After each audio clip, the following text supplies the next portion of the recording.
বন্ধুরা দেখেন আজকে আমার বাড়ির গাছের লাউ দেখাবো। কত লাউ হয়েছে আমার গাছে। এর আগে অনেকগুলো লাউ হয়েছিল, খাইছি, তারপরে অনেক জালি পড়ছে, পচে গেছে। এ দেখেন লাউ, বেগুন গাছে বেগুন হয়েছে, ওপাশে পুঁইশাকের চারা লাগাইছি, একটা লাউ। আজকে আমি লাউ রান্না করব, বাড়ির গাছের লাউ। এই যে কাটছি একটা, দেখেন কত বড় লাউ। এখন লাউটা কেটে নিচ্ছি। কেটে আমি খোসা ছাড়িয়ে ভালোভাবে ধুয়ে তারপর এটা রান্না করব। আমি লাউ দিয়ে ডিম রান্না করব আজকে। তো আমি লাউটা প্রথমে কুটে নিচ্ছি। এই তো লাউটা আমার কাটা হয়ে গেছে। এখন আমি ভালো করে ধুয়ে কড়াইতে পেঁয়াজ, মরিচ, লবণ, হলুদ, একটু রসুন কুচি দিয়েছি, কড়াইতে ঢেলে দিলাম। এখন এটা নাড়াচাড়া করে আমি লাউটা দিয়ে দিব। লাউগুলো দিয়ে দিচ্ছি। এই যে লাউ দিয়ে নাড়াচাড়া করে তারপরে একটু পানি দিব।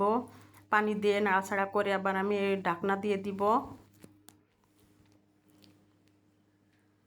ঢাকনা দিয়ে দিলাম।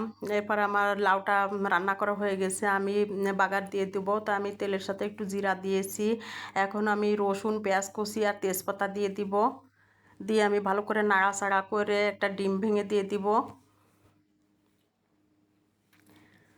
ডিম দিয়ে এটাকে আমি ভালোভাবে ভাজা ভাজা করে নিব, লাল লাল করে।